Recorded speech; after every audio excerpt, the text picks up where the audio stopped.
Hi, folks. Andrew here, Top Fitness Strategies. Yes, I am the face who runs the place. Got a great interview coming up for you today. This is something a little bit different, if you will, and you'll understand how we go through this coming up there. Hey, but before we get started, as always, we got a sponsor, the 102 Common Sense at-Home Fitness Tips. Yes, it's an ebook that I wrote.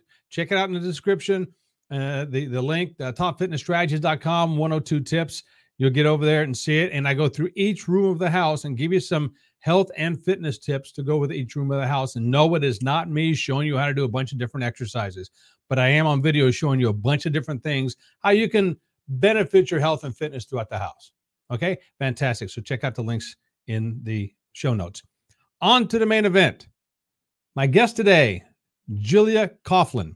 Julia is a podcaster, runner, Harry Potter nerd. She's a Hufflepuff. I know nothing about Harry Potter, so I'm sure we'll get into that as well. Dietitian and a dog mom. Julia lives in Cape Cod, Massachusetts with her pittie, Myrtle.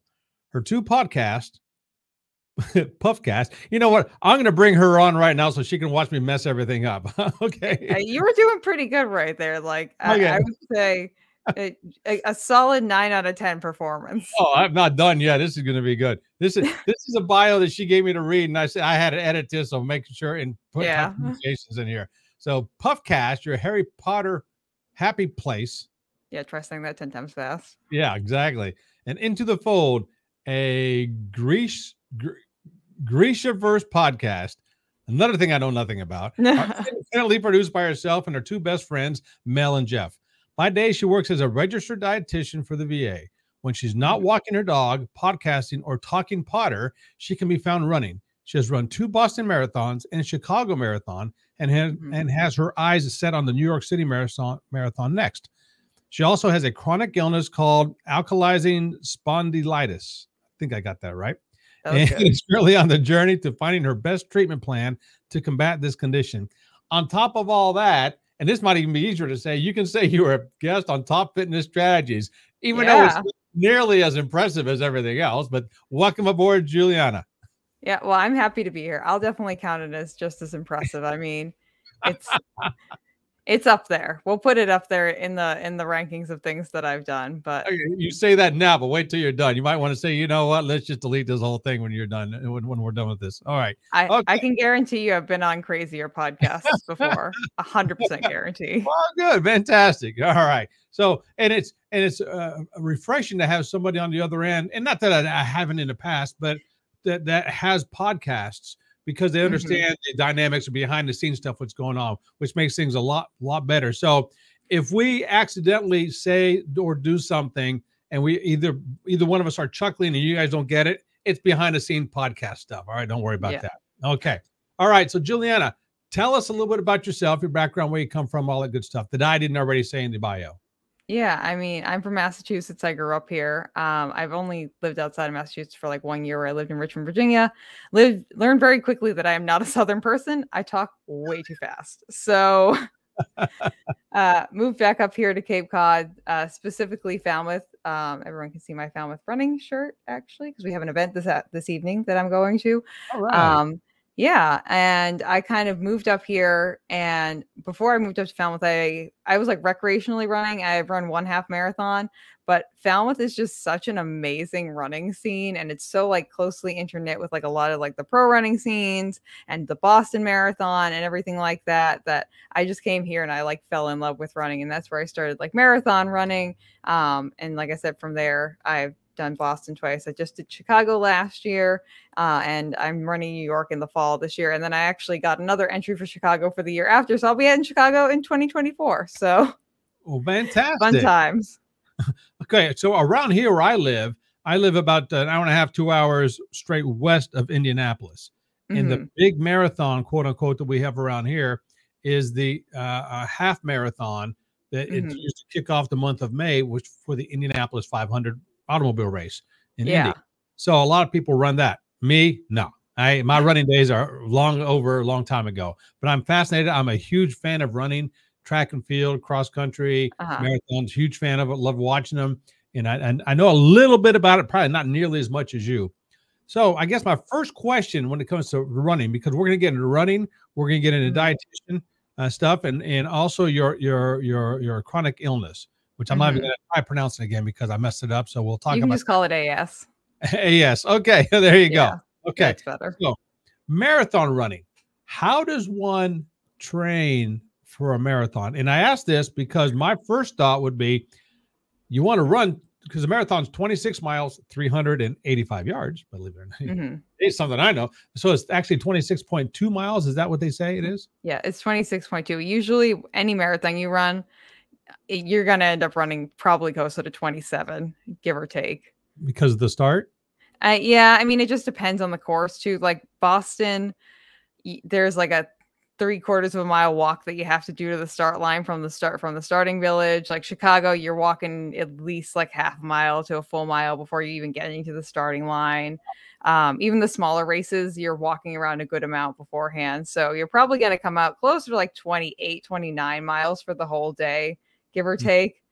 So, but your watch is probably going to, if you start your watch at the beginning, because unless you're taking the tangents, and which is the absolute like quickest way you can get from point A to point B, and like cutting corners and doing all these things, you're probably going to come up closer to 27 miles when you actually cross the finish line, honestly. So, okay. So that leads me to believe that like Boston, New York, Chicago marathon, they're not all the same distance. They're off by a little bit.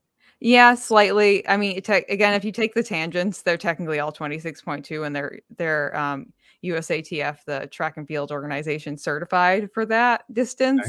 So, but that's a certification again, like on the fastest possible way to get from point A to point B. It's 26.2 miles, but most people are not cutting corners and doing those things, especially the bigger marathons too, where there's a lot of crowds, and like cutting corners just physically is not possible because of the crowds.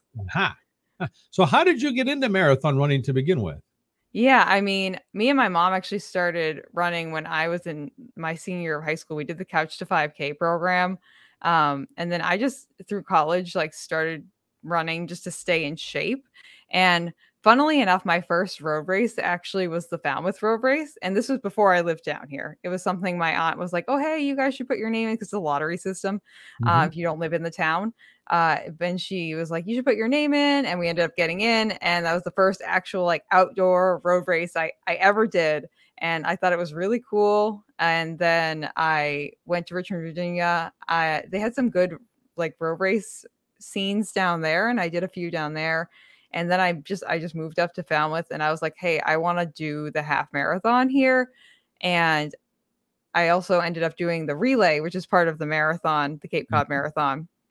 And that was when you run different legs of the marathon. You had create a team, like everyone runs from like 3 to 7 miles essentially. And so I had like one leg of our relay team, and just running alongside the people who were running the full marathon. I was like, oh my God, these people are like superheroes. Like, I want to do this. Like, this is so cool that like I get to run alongside these people. And then I also, because I was cheering on the rest of my team, like went to the finish line to cheer in our last person, and saw like what it was like at the end of the finish line. And I was like, I'm doing this next year, like hands down, feet down, whatever. I'm doing this next year. So from there, I ran the Cape Cod Marathon as my first marathon, which I will attest, the original Cape Cod Marathon course, significantly harder than the Boston Marathon course, like way more hills. Oh yeah. Like I thought, I ran the Cape Cod Marathon course first, and I was like, oh, all marathons must be like that. Boston was my second marathon, significantly easier, like by far significantly easier. Now doesn't Boston have that hill at the end or in the middle called Heartbreak Hill? Is that Boston? Yeah. So Boston has Heartbreak Hill. That's around like mile 19, 20, but Cape Cod has the the old course has the golf course hill, which hits you at mile 19. And then there is at least 3 to 4 miles of rolling hills from miles like 20 to like 24, which that is when you get murdered, because those hills like just don't stop, and they're just long and high enough where you're like, I described the Cape Cod Marathon course as the part where you start like questioning why you made this choice. You start swearing in your head. You start swearing like under your breath. You start swearing out loud, and then you just are yelling like expletives, like very loud, like the last like 3 or 4 miles, because you're like, what? I don't understand like why I did this to my body. This is the worst thing that's ever happened. And then you finish and you're fine. You're just like, okay, that was fun. I'll do it again. Okay. All right. So we could talk stories like this all day, but I want to get into more of the training aspect. Yeah. train for a marathon, and how far in advance should you start training for the marathon? So yeah, I mean, it definitely depends on what your running base is to begin with. Like for the most part, I try to retain I run pretty much every day, and I usually run about an hour on my regular days. And then at least once a week, I try to do at least like a 14 to 15 mile like long run, just as like a base level of training for me. And that if you're someone who does long distance, it's good to have at least one long run a week. I'm not a coach, but this is just kind of the general acceptance and general knowledge out there. But for me, like I have a good base when it comes to running. So like Chicago last year, I ended up only doing like a 2-month buildup. So like 8 weeks, because I had a lot of trips that I was doing in August, and I went to Europe for the first time. And for me, it was okay because I have that like pretty strong mileage base underneath my feet. But the first time I ran a marathon, I did like a 3.5-month buildup, and just like slowly adding miles. Cause at that point I had never run anything over a half marathon. So like I like was topping out at like 13.1 miles. Like I was tired. I was like exhausted. I felt like that was like the furthest I could go at that point in time. And I like to make the joke that like when you're marathon training, you succeeded at marathon training, that when you start to taper and you see like 15, 16 miles on your training block, you say, wow, that's such a short run. Like, what a short run I have this weekend. Like, that's just, yeah. You look at it, you're like, wow, that's such a short run. Like, because at that point you've done like 20, 22, maybe 24 mile long runs. And it's just, you see that 15 miles on your training run, you're like, wow, this is going to be a really short run today. Okay. So you mentioned Chicago Marathon. I don't know why it just popped into my head. You live in Massachusetts. Yes. You go to Chicago. Obviously, you're going to spend a couple of days minimum in Chicago, or they're in the surrounding area. So you got to get a hotel room, bring food or get food or what have you. So you have to plan quite a bit for that. My question is, first of all, for you personally, because I know everyone is different. Let's say the marathon was on Saturday. I don't know what day of the week they run. Let's say Saturday. Usually Sundays. Most of them are Sundays. What day would you arrive at your hotel to prepare for it? Would it be on Saturday or earlier? So I had never been to Chicago before, and I actually planned a full week that I was going to be there. And for me, my preference is to show up at least 2 days early if I can. So that way I can, the first day is like, at a minimum, the first day is like a traveling day. I end up there, like I go to the grocery store. I prefer to get like an Airbnb. I don't like staying in hotels. And I have a lot of dietary restrictions too. So for me, it's easier to have like a little kitchen that I can work out of. But I like to stay, like at least end up there for that day. And then the next day I can go to the expo and I can pick up my number. I can go check out the finish and starting line areas if I can, and just kind of do a dry run of me getting to the starting line, because that's a whole like pomp and circumstance, especially if you don't know exactly where you're going. It's good to not have to worry about getting lost that morning. So I like to do a dry run to wherever I need to go. Luckily for me, for Chicago, they do a 5K that happens on the Saturday morning. That actually, Millennium Park is the park that the marathon and the 5K go out of. So you can kind of do like I did like a pseudo dry run by signing up for the 5K, getting myself exactly to the exact point I would need to be at for the marathon the next day. And then I ran the 5K as a shakeout, and then was able to just kind of scout out the rest of the area that morning and see what was going on. So that was kind of like a nice thing that the Chicago Marathon specifically does. But yeah, I prefer to show up at least like 2 days beforehand, and at a minimum give myself until the day afterwards to leave. I would never leave the night of a marathon, because you're just so freaking exhausted and tired, and you're not, no. So you say you ran the 5K the morning of the marathon, or was that the day before? Before the marathon. So that was Saturday, and then the marathon was on Sunday. Oh, so it's the day before. I thought you meant the morning of the marathon. Oh gosh, no. Oh yeah. I was like, no. Okay. All right. Okay. So you also mentioned that you do your own shopping because you're on dietary. Restrictions. Okay. Yeah. word for it. So, which brings up, and this is a good segue, which is very rare in my show. I don't have good segues for anything. Go from thing to thing. You're also a dietitian. Yes. So, and I'm a firm believer that every discipline in health and fitness, for instance, a marathon runner is going to have a different diet than a bodybuilder, who's going to have a different than a gym, yoga or a gymnast person, or so on and so forth. Yeah.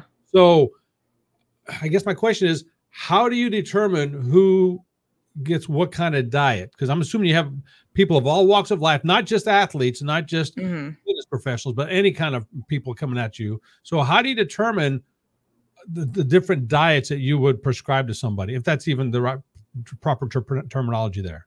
Yeah, I mean, yeah, prescribe, just tell people what advise, I guess, would be the best term, I think, because I'm not going to like dictate at anyone, because it's their choice, not mine, if they actually follow through with anything that I suggest. But I think the biggest thing that it boils down to is everyone is such an individual, and I like to work with people where they are, and just I call it like changing your default settings, and kind of looking at the things that you're doing, kind of determining what is your goal. Do you want to be like the #1 basketball player in the world? Do you want to just be able to walk down the street? Do you want to control your diabetes numbers? Do you want to be like the strongest bodybuilder in all the land? What are your goals? And then we look at, say, okay, what are the things that you're doing that are working well for you? And what are the things that you're doing that are not helping you work towards your goal? Like, say you're someone who wants to control their diabetes numbers, but every day for lunch, you have a Coke as your beverage with your meal. And you're like, I don't understand why my numbers are so high in the afternoon. It's like, well, maybe like we work on that first and we just kind of address that. And I'm a big proponent of small changes and kind of making them gradually over time.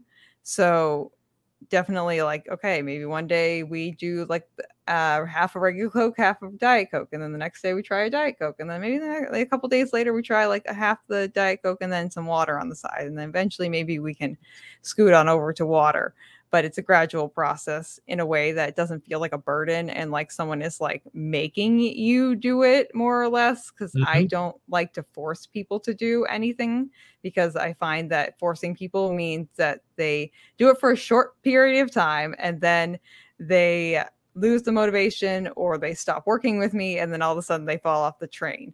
And I like to set people up in a way where I feel like they don't need me anymore. And that's a good thing, because they've learned a lot of new, like healthier habits around eating through like gradual habit changing and gradual change. So I am definitely a really big proponent of like individualized plans and gradual, hopefully permanent changes that are better for whoever this specific individual is. Okay. All right. All that being said, yes, because I've interviewed all kinds of different people. At this point, I think it's over 150 different interviews with fitness folks and health folks. A lot of them nutritionists, dietitians like yourself, and so on and so forth. Excuse me. The thing I like to ask people, and there's no right or wrong answer to this, it's all personal preference. Because I've had some people that are strictly raw food, other folks are strictly vegan, and they got vegetarians, and other ones that say, nope, you got to eat meat, blah, blah, blah. From your studies, again, and I'm a firm believer there's no right or wrong answer. Everyone's different. Yeah.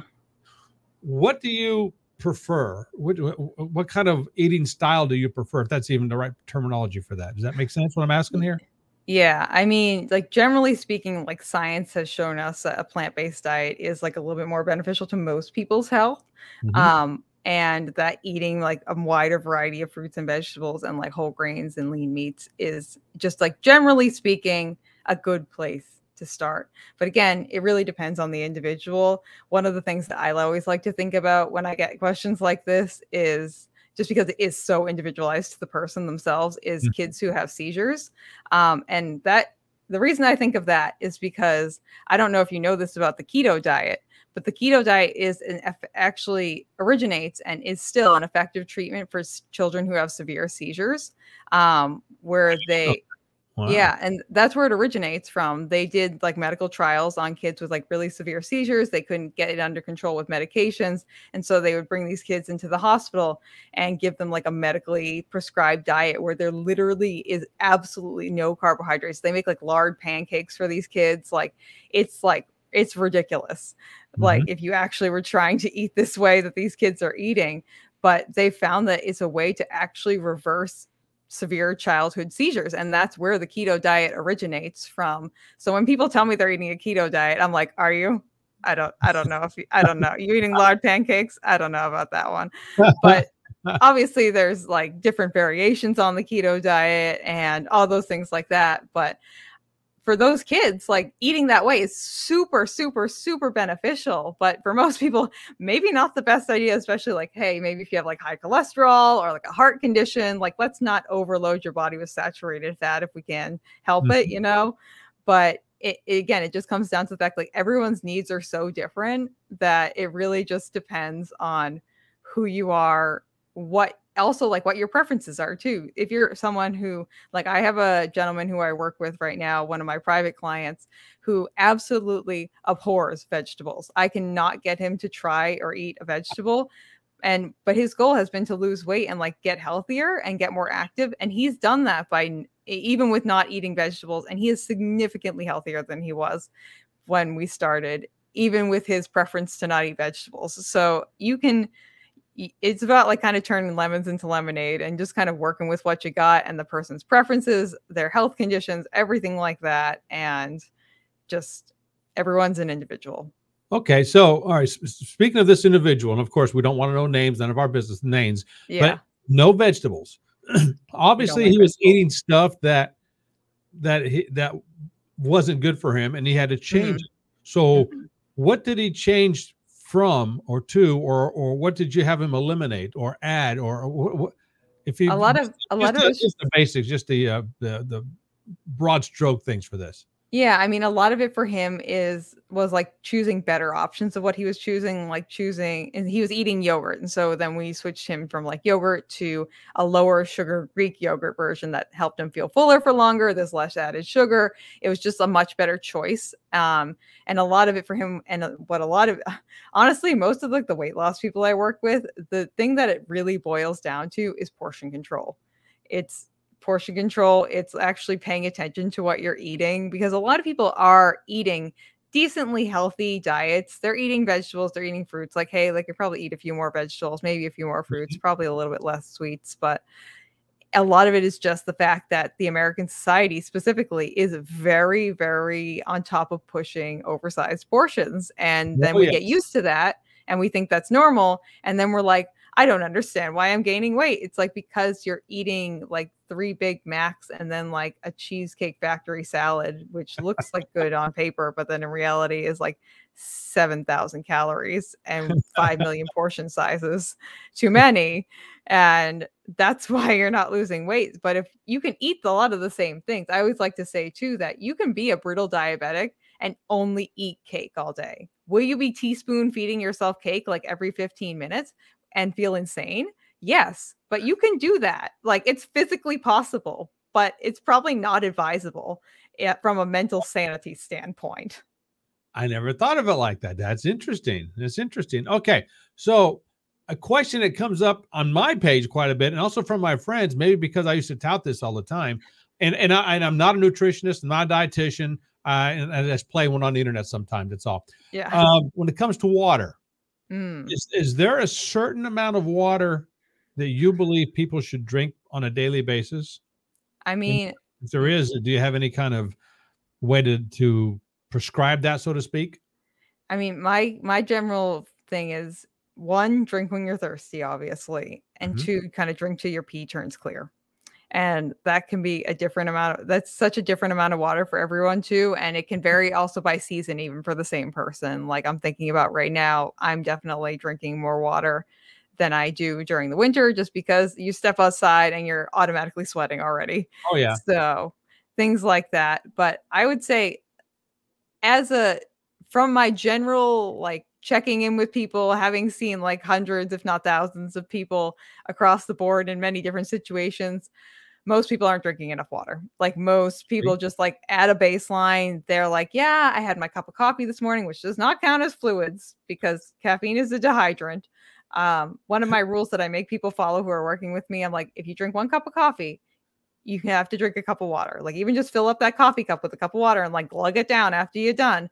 That way you can make sure like you're getting more hydration in. Cause I like to just simplify and saying like a cup of coffee in is a cup and a half of fluids out of your body. It's you are taking in a fluid, but you're getting rid of more fluids than you actually physically took in. So I've never heard of that before. That's good.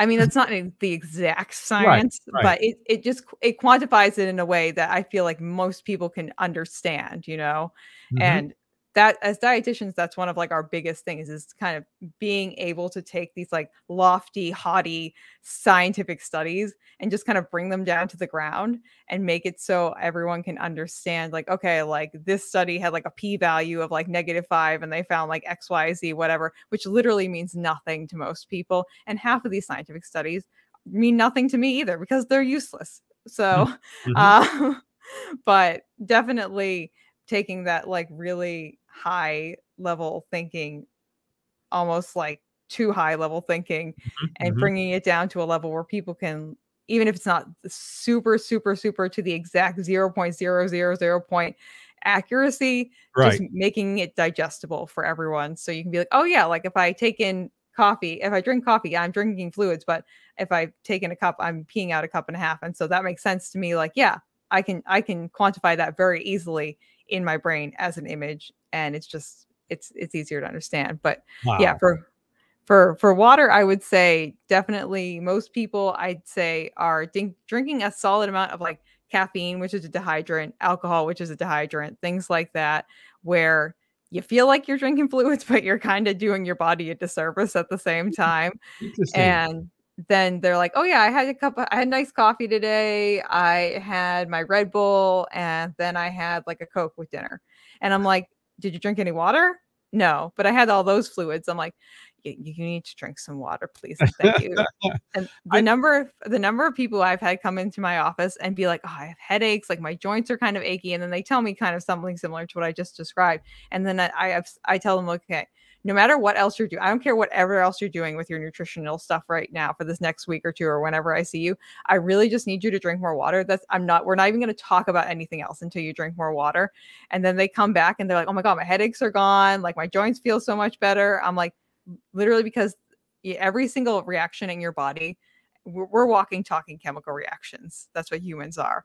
But when we're constantly having these little chemical reactions happen in our bodies, and that's how we're still alive right now. But every single chemical reaction that happens in your body needs hydrogen. And our body's main source of that is H2O, water.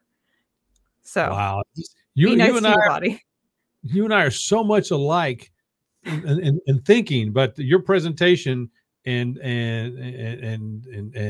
delivery is so much more elegant than mine.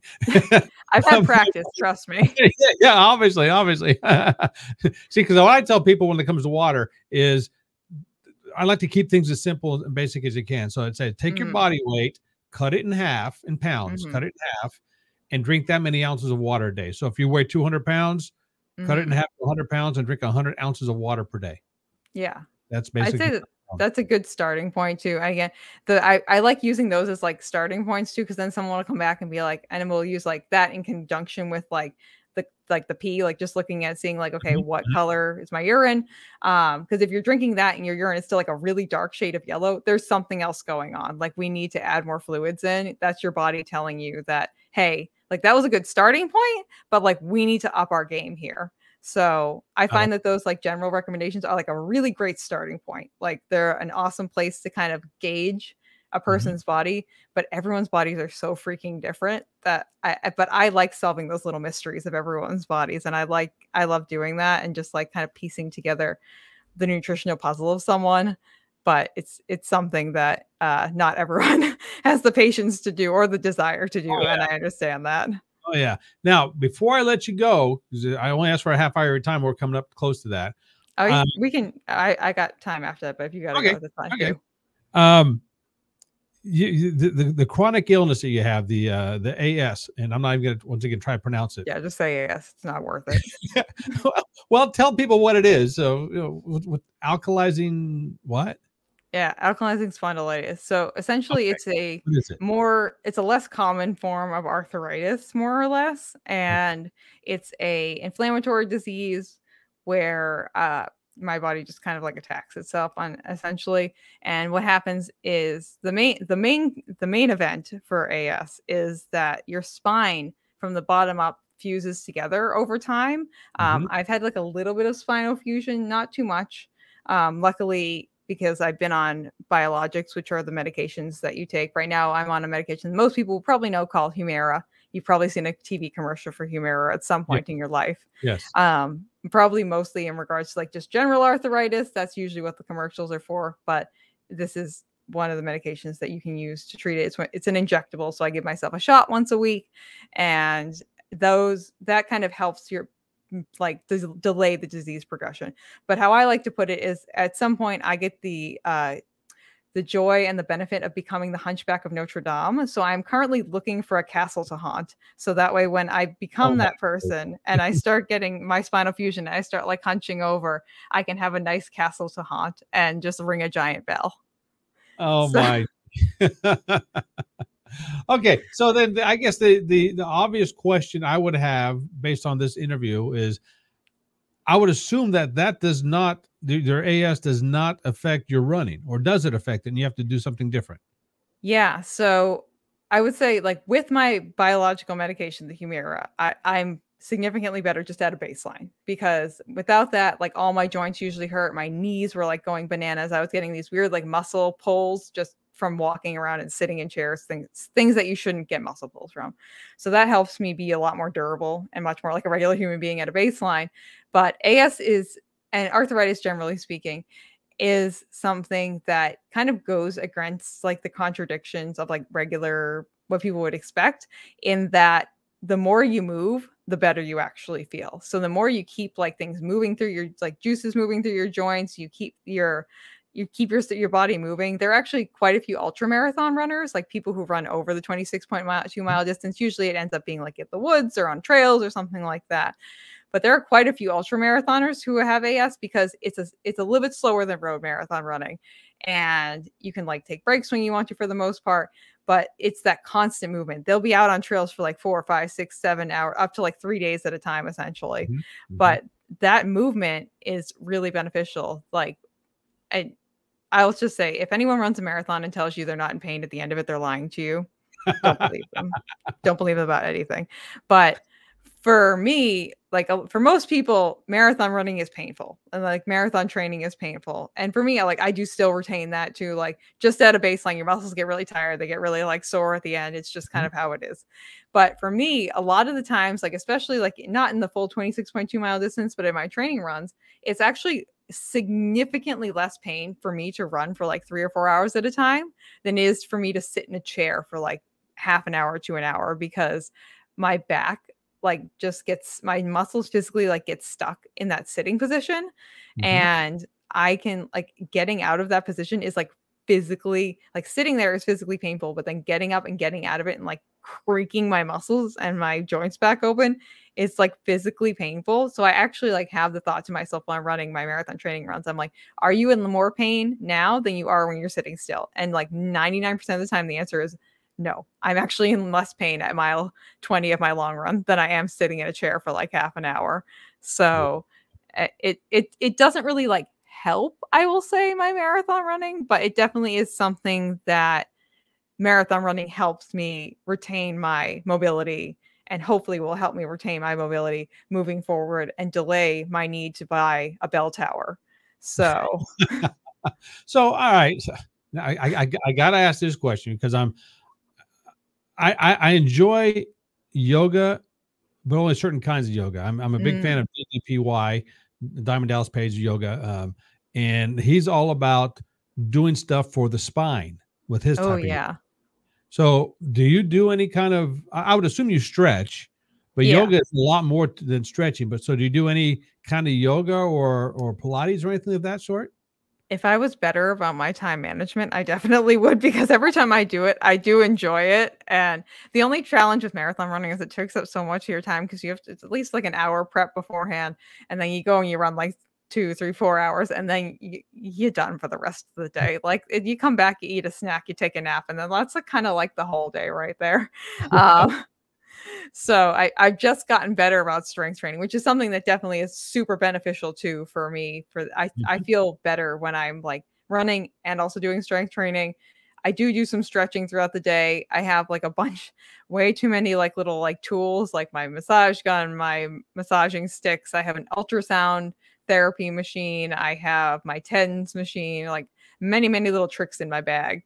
But yeah, yoga is something that I would love to get more into. And definitely, I know a lot of people who have AS who either swear by that or like Tai Chi or something like of that nature, where it's kind of like a gentle flowing movement where you can keep that motion through your joints and kind of create space in them as well too, which is really helpful for sure. So yeah, and definitely one that's centered around spinal, like helping out with your spine, would definitely be a great one for someone with AS.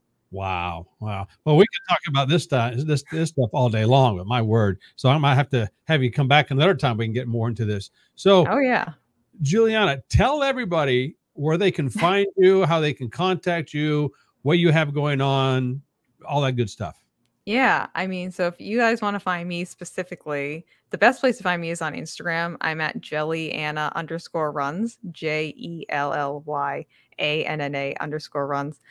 That's where you're going to find the hub of everything that I'm doing. If you'd like to listen to more of my dulcet tones and you liked that for some weird reason, you can head on over to my podcasts, Puffcast, which is a Harry Potter podcast where we talk about all things Harry Potter, and Into the Fold, which is our Gr-eesha-verse podcast, which is more of a book club style podcast where we're reading through the Gr-eesha-verse books. If you have read them, great. If you haven't and you want to just get into a nice YA fiction series, you can join Into the Fold podcast. And both of those podcasts are on every single platform where you can find podcasts. And yeah, if you're going to be at the New York City Marathon this year, hit me up. And I will also say too, this year I'm running the New York City Marathon this is my first time doing a charity run. So I'm running for Team for Kids. So if anyone wants to, I'm still looking for donations to reach my donation goal. So I have a website through the New York City Team for Kids web group, and they have a place where you can donate. None of the money goes to me. It all goes directly to the Team for Kids charity, which, if you check out their videos, the cutest videos of kids running I think I've ever seen in my life. It is just adorable. Well, I'll tell you what, I want to link to all these things in the show notes. So make sure I get the links to the video for the kids and your or people can donate and things of that sort. Please, I want to make sure we get that all going for you there and everything else. So, all right, what's that Instagram name again? Julianna runs, like grape jelly, and then Anna runs. Because my friend Lydia used to call me Juliana, and then she called me grape jelly. Okay. Well, everything will be linked in the show notes. Don't worry about that. Now, I would say I love being a guest on different podcasts, but unfortunately, I would have nothing to bring to your two podcasts. They're very niche. I have never, ever seen a Harry Potter movie or read a Harry Potter book. I don't know what the Gr-eesha-verse is or anything of that sort. So fair. Once again, I'd love to be a guest. If you want me to hang out in the background, I will, but kind of hard on the podcast for somebody to hang out in the back and not say anything. Yeah. I fully understand. I fully understand that these are two very niche podcasts, but if people like both those things, like, hey, more power to you, and we'd love to have you as a listener. That's kind of like my release space where I can just kind of hang out. I can be a nerd and just kind of like vibe out, Well, I have a nephew who's a grown man now, but he absolutely loves Harry Potter stuff. So I'll make sure I tell him about yours, and hopefully he'll go and start giving a listen to. So, well, I'll tell you what, Juliana, thank you for being the guest on Top Fitness Strategies. I appreciate it. Gee whiz, we could have got into a whole lot more stuff. But if you want me back, you just let me know. Absolutely. I'm here. Are there any parting words you'd like to give everybody watching or listening right now? One thing I just like to say at the end of podcasts that I guest on is that it takes the same amount of energy to be mean as it does to be nice. So go be nice to someone today and make someone's day. Oh, that's so sweet. Absolutely. Go ahead, folks. Go make somebody's day. Go check out Juliana. This is very entertaining. Juliana, what was that again? Juliana _runs. Juliana _runs on IG. Go check her out. Tell her I sent you over there. Please donate, help her out with her marathon, and we'll go from there. But again, thank you for being a guest on Top Fitness Strategies. I will end it. Folks, appreciate you being here. This is Andrew. I am the face who runs the place here at Top Fitness Strategies with my guest, Juliana Coughlin. And so until next time, this is us. Ciao. Bye.